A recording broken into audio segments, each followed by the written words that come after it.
अगर आप भी बहुत दिनों से तंबाकू खा रहे हैं तो ये आपको बीमार कर सकता है, बहुत बीमार। ये आपके मुंह में कैंसर जैसे भयानक रोग को जन्म दे सकता है और आपकी क्वालिटी ऑफ लाइफ को बुरी तरीके से प्रभावित कर सकता है।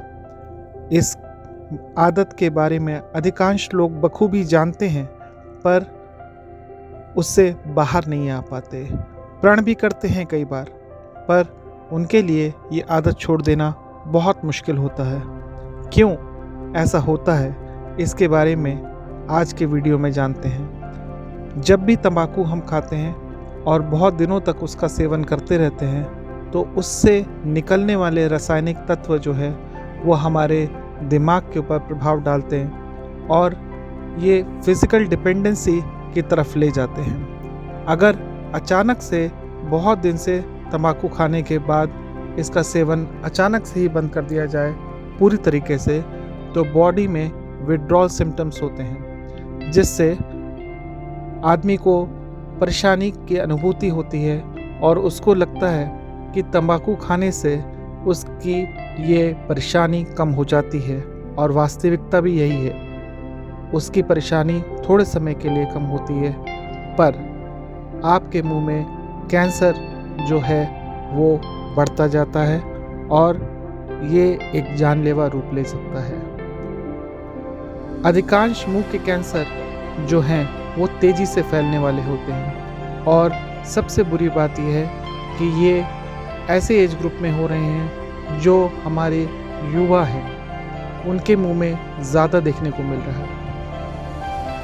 तंबाकू से होने वाले कैंसर से बचने का सबसे अच्छा उपाय है उसके बारे में सही जानकारी और उसके प्रिवेंटिव मेजर्स के बारे में जागरूकता फैलाना। इसीलिए लोगों से ज़्यादा इस बात को डिस्कस करना चाहिए कि कैंसर एक जानलेवा बीमारी है और आज हमारे पास पर्याप्त साक्ष्य हैं ये प्रमाणित करने के लिए कि तंबाकू का सेवन कैंसर का कारण बनता है।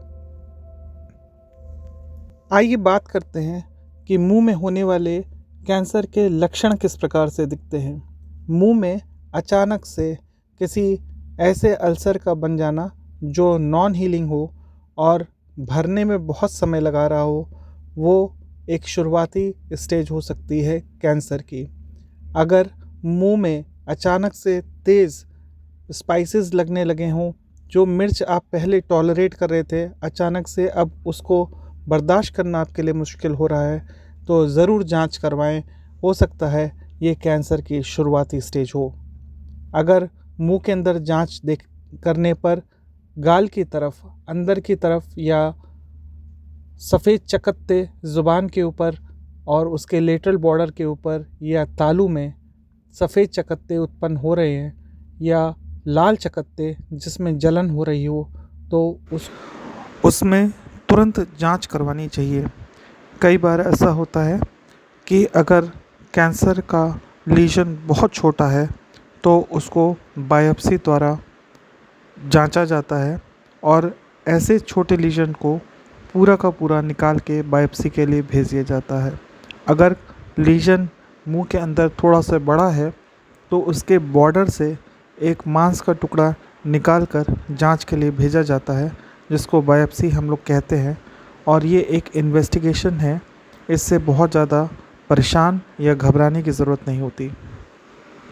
अगर बायोप्सी में ये बात सिद्ध होती है कि लीजन कैंसरस है तो उसको सर्जरी द्वारा काट कर निकाल दिया जाता है, पर दुर्भाग्यवश सर्जरी केवल अफेक्टेड टिश्यू को निकालने के तक सीमित नहीं रहती।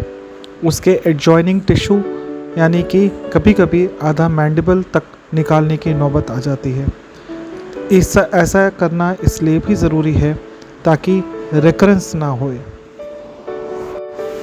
आज विज्ञान ने चाहे कितनी भी तरक्की कर ली हो, तब भी कैंसर को ट्रीट करने का सबसे कारगर और एकमात्र तरीका सर्जिकल है, जिसमें क्वालिटी ऑफ लाइफ पेशेंट की बहुत बुरी तरीके से प्रभावित होती है।